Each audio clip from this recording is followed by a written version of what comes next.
we are going to break down the upcoming play-in fixtures and have a look at some of the playoff matchups that have been set already. Mr. Armstrong, you have been very quiet so far. Did you lose your Yes. voice in your Yeah. week away? What's happened?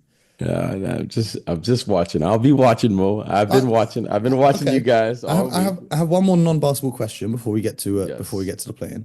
You and hmm Scotty on the golf course. Who's winning that? Scotty. Yeah? Scotty. With Scotty ease. is But That's a Scotty confident is answer. well, yeah, but see, Scotty that's just is because I've been playing a lot. That's all. yeah, I've been playing. Scotty is terrific at golf. Yes. I don't know. Terrific is not the word, but I'm an improved golfer, Oh, Mo. oh, I would put Mr. myself Perry, as an there's some nice golf courses over in my part of the world. You might want to come and check out Oh, sometime. absolutely. So Mo, when I make it over, you got to set me up. Can you set me up over at Carnoustie? Oh, bro, I can pull some strings, but I Chicks, will not be on the exactly. golf course. I'm gonna tell you this: I can do top golf, and that's about as far as my expertise goes. I need some lessons, but BJ, we're gonna start with you over in the Western Conference. Oh no. Oh no. Mhm. Why is it? Oh I'm no! watching. Oh no. Okay. All This right. is Here this we is go. exciting times. I'm excited for this one. The new Okay. look Golden State Warriors, who traded for Jimmy Butler halfway through the season and drastically improved after the trade, faced the Memphis Grizzlies, who made a change of their own by firing their head coach just a week and a half ago. They play in the 7-8 matchup. The winner becomes the seventh seed to take on Houston Rockets. The loser gets another chance at it. But who do you think is winning the first play in the Western Conference?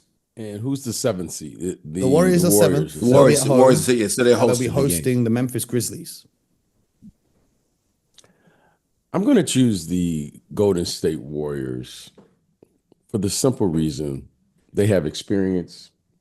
There's been a lot of change there in Memphis, and I think the big three of Jimmy Butler, Draymond Green, Steph Curry, I think they pulled that out at home. So I'm going to go with the Golden State Warriors. What about you, Scott? I agree with that. I have got one small concern though. At the end of the game last night, yesterday afternoon, the Warriors and Clipper game, Jimmy Butler took a knee to the thigh. Now, I guess he said after the game that he's feeling okay, but it's 48 hours from now. As we well know, those things can really stiffen and tighten up. As long as he's good enough to go and healthy enough, I'm going to stick with that Warriors pick. Now, if he's not, then I'm a little concerned for the Warriors. But I'm going to go Warriors right now until I hear anything different on the health. That was a very interesting game that we had happen yesterday. Were you guys surprised that the Clippers took the win in that? No, the Clippers have been playing good basketball, extremely well coached. They're defending. I've watched them a couple times over the past week, and I can't recall at any point in his career James Harden playing the level of defense that he's been playing that I watched. And kudos to him, man. I've got much respect for him, and it just goes to show you how mental defense can be. And it's just making your mind up that you want to commit yourself to at least be a good team defender. And he's that's the reason why this team is playing a lot better now. We know what he's going to give you offensively, but he's improved defensively. Kawhi Leonard is playing terrific basketball and he's healthy. Those two guys together like that and the group defending, Zubac has improved. We talked about this more when we talked about our awards for the most improved player. His size and just his ability to finish around the basket, rebound, and his confidence is up. They have depth. Ty Lue's not afraid to use different combinations throughout the course of the game. This is a dangerous team. They really are. So that's going to be an interesting series against the Denver Nuggets, and I would not be surprised if the Clippers did come out on top. Yeah, I want to shout out to Chris Dunn as well because he's become one of the best guard defenders in the NBA. Well, he's always been a good defender, but he's been fantastic for them. Zubac last night, 22 points and 17 boards. Now, BJ, with the Warriors facing Zach Edey in the next game, another oversized player against an undersized Golden State Warriors team that plays Draymond Green at the five, do you see that being a potential problem for the Warriors and, could ultimately lead to their downfall? Absolutely. They have size, talking about the Memphis Grizzlies, and they also have speed in John Morant. should be a very entertaining game. I think it's going to be both teams could very easily win this game because of the advantages that they pose to the other side. So the speed and quickness, size of the Memphis Grizzlies versus the experience and the basketball experience, championship caliber experience that they have there in Golden State. So we'll see. I'm gonna go with the home team, but this could easily go either way, and it should be a very entertaining game. And you never know. You know the size. We've seen it for years with the Golden State Warriors. However, Zach Edey, this is his first round, so we'll see how he responds. But he could very easily be a very key player for them and for the Memphis Grizzlies fan base. I'm sure they're hoping that happens, but we'll see how it plays out. Well, they played the double big with Zach Edey and Jaren Jackson Jr. Scott, do you see the Warriors making maybe a change to their starting lineup, maybe putting Looney in at the 5 so that they can have Draymond Green on Jaren Jackson, who's been Memphis's best player so far this season? I don't know. I can see that combination, them changing up combinations as they go. I believe the Warriors are going to, start who they believe is going to give them the best chance. And that's probably the group that's been starting here lately, and maybe force, Memphis to play their way. It's that old saying, styles makes fights. So who's going to get the game played on their terms?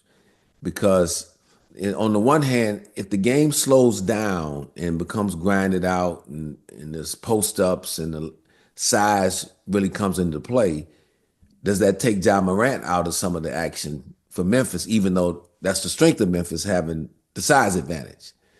And then on the other side, Golden State that likes to get up and down and free flow, that's going to be beneficial to Ja Morant coming the other end. So it's going to be fascinating to watch. And I believe the team and the coach in particular who makes the best adjustments throughout the course of the game is going to have the edge. And that's where you got to definitely give Steve Kerr the upper hand on this. The guy's championship coach, gold medalist coach in the Olympics.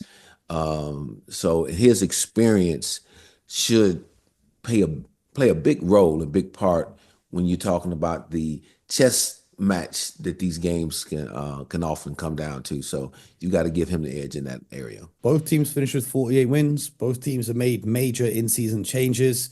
It's going to be one for the ages, but the winner will face the Rockets. The loser is going to face the winner of Kings Mavericks. The Kings are the 9th seed. They'll be hosting the Dallas Mavericks, who fell down after being the NBA finalists last season to now the 10th seed in the Western Conference. Who do you guys have winning that one? I'm gonna let BJ go first. Oh, yeah. I want to say Sacramento. I'm going to say Sacramento, and just for this simple reason, I'm not sure who's available right now for the Dallas Mavericks. Right. Are they in full form? What's their health situation? Is Anthony Davis? I mean, he's kind of been in and out. I know he's come back as of late. So I'm going to pick the Sacramento Kings here to win this one at home, I believe. I believe they're playing at home there in Sacramento. Yes, they're in Sacramento for sure. It's going to be an interesting game because you're looking at two teams that don't have a true point guard going into this matchup. Obviously the Mavericks lost Kyrie Irving about a month or so ago. So that has impacted how they play. Now, I'm assuming, again, if they're at full strength with Anthony Davis and Derek Lively and the rest of the group, they can be formidable. But also this Kings team, you got 3 former, all-star caliber players who can put points up on the board. And it will be interesting to see if Sacramento is not clicking on all cylinders offensively, can they put together a good enough defensive effort? Because that has been their struggles. They're not a very good defensive team, where Dallas is going to come in and try to hang their hat more defensively in this contest. I think it's going to be a tough matchup.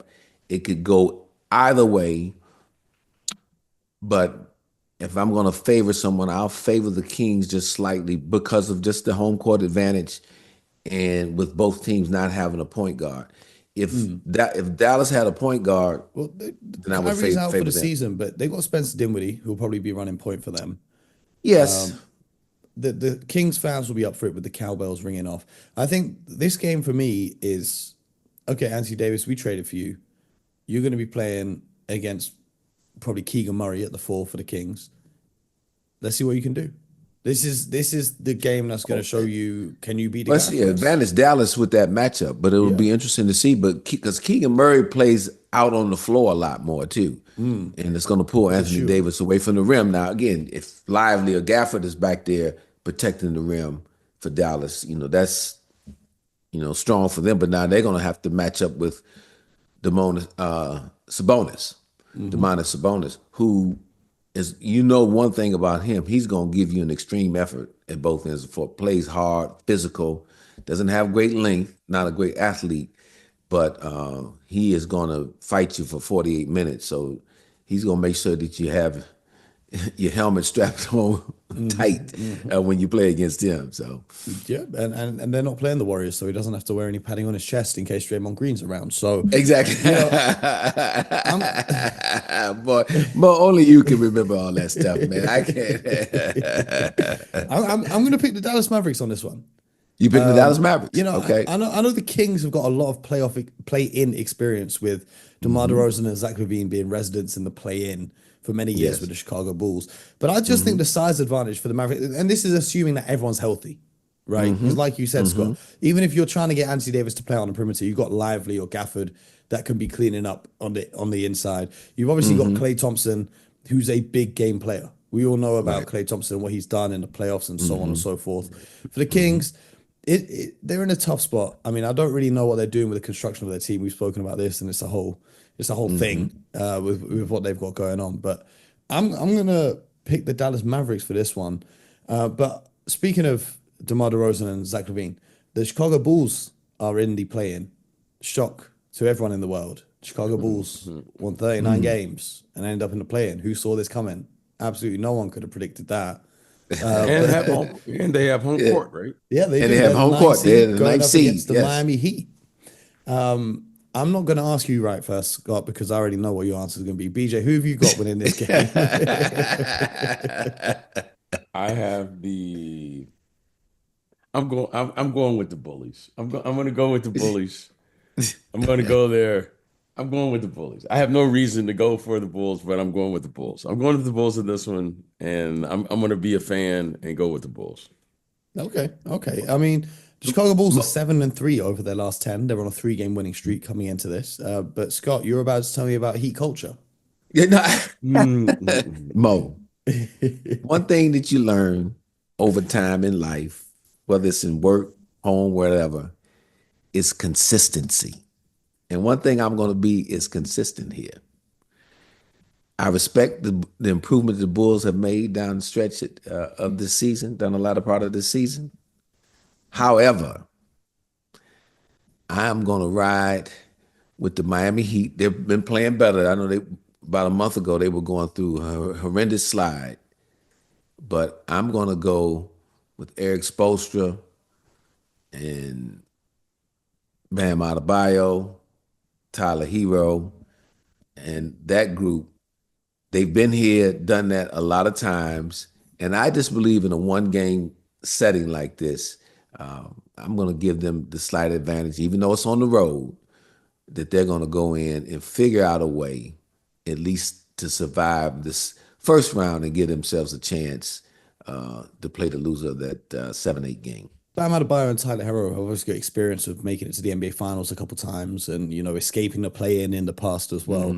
However, the Chicago Bulls, it's interesting to me because you obviously got Josh Giddey, who they traded for, and he got a contract negotiation coming up. He'll be looking to make himself a few extra bucks on the contract. But also players like Bazuelis, right? A rookie coming in, just with absolutely no fear, playing with house money here. He hit a huge shot the other day in a close game down the stretch. And I don't know whether that's an advantage because I feel like the Bulls will be playing this game, even though they're higher seed than the Heat, they'll be playing this game with a lot less pressure.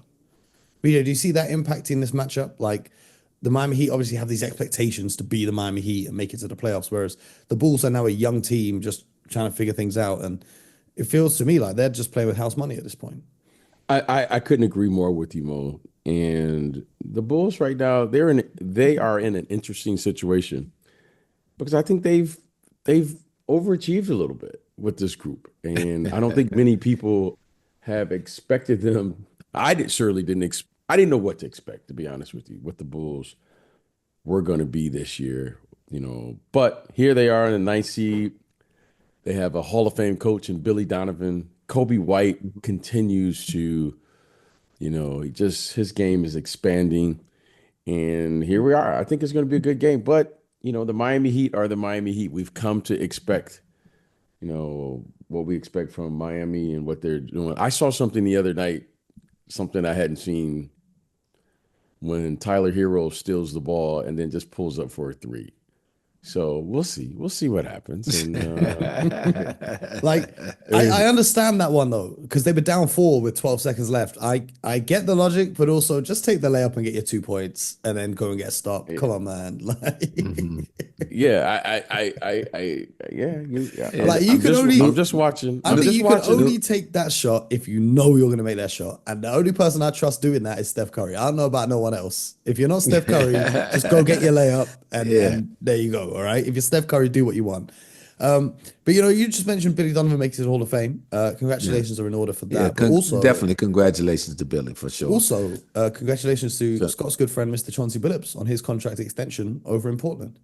Absolutely. Absolutely. Well earned. A lot of times people use the term well deserved, but well earned.